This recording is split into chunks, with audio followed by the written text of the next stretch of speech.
Welcome to Finance Deep Dive. Today, we're going to talk about something that sits at the very heart of the American economy, the shrinking middle class. So, what's really going on here? And honestly, why should you care? For decades, that whole idea of the American dream, it wasn't some kind of fairy tale. It was real, something you could actually reach for. And it was all built on one single, really powerful idea. And that idea, it was a strong, stable middle class.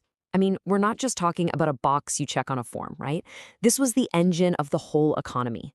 It was the bedrock of stability and the main way people could climb the ladder to build a better life. But that foundation is cracking. And look, this isn't just some temporary blip on the radar. What we're seeing is the result of some really deep, fundamental changes in how the US economy works. Okay, so just how significant is this erosion? Let's actually dig into the numbers a bit to get a real sense of the scale of this problem. So check this out. For decades now, the slice of the pie that belongs to middle-income households has been getting smaller and smaller. But here's the really interesting part. It's not just a shift downwards. The middle is getting hollowed out, with more people moving into both the upper and the lower income levels. It's like the economy is polarizing. All right, so if the middle is getting hollowed out, where does that story really begin? Well, it boils down to two huge things. What's happening with our paychecks and what's happening to the jobs themselves? I mean, it's a tale of two cities, really. On one hand, you have the highest earners. Their incomes have been growing strong. But for the middle, their wages have basically flatlined, struggling just to keep up with the rising cost of, well, everything. And this leads to that hollowing out effect in the job market itself. Think of it like a barbell. You've got growth on one end, the high-skill, high-paying jobs, and you've got growth on the other end, the low-wage service jobs. But in the middle, that bar is getting thinner and thinner. Those traditional, stable, middle-skill jobs are just vanishing. So what's driving this? It's really a one-two punch. First, you've got automation and technology just wiping out a ton of routine jobs. And second, globalization means there's more competition from all over the world, which pushes wages down. You put those two together, and poof, the demand for those middle-of-the-road jobs just plummets. But look, a paycheck that isn't growing is only half the problem.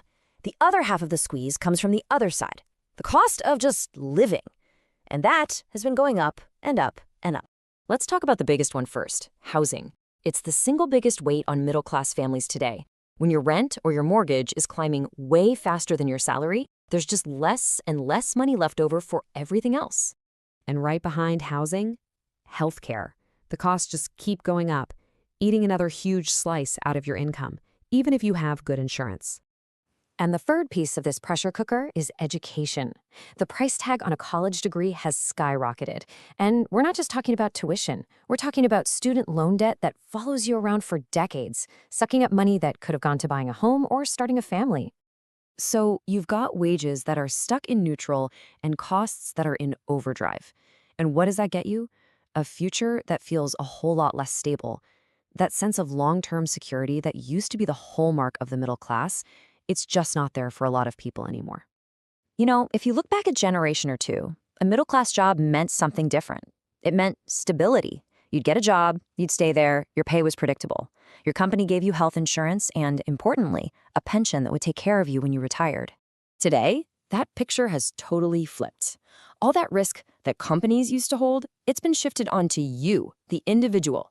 You see it everywhere with gig work and contract jobs. Your income can swing wildly from month to month. There's way less job security. And saving for retirement, that's all on you and your 401k.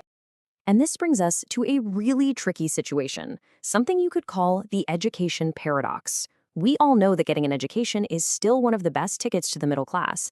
But, and it's a huge but, the staggering cost and the mountain of debt that comes with it can actually hold you back, making it harder to buy a house or start a business, kind of defeating the whole purpose. Okay, so maybe you're thinking, this is interesting, but why does it matter to me? The thing is, a shrinking middle class isn't just a problem for the middle class. It sends out ripple effects that touch absolutely everyone. Think about it. The middle class is what really powers consumer spending. When they have less money to spend on cars, homes, and everyday stuff, the whole economy slows down. It makes inequality worse, and it makes that American dream of moving up that much harder to achieve. And it goes beyond just the money. There's a huge cost to society, too. When a huge chunk of the population feels like they're slipping, like the system isn't working for them, that's when you start to see trust in our basic institutions fall apart. It can make politics more divisive and our whole society feel a lot less stable. So, what we've seen is that the shrinking middle class isn't just another number on a chart. It's a fundamental shift in our entire economic landscape. And it leaves us with a pretty big question. If this keeps up, what is the new American dream going to look like? Anyway, if you like the content, don't forget to subscribe to Finance Deep Dive. It motivates us to keep posting.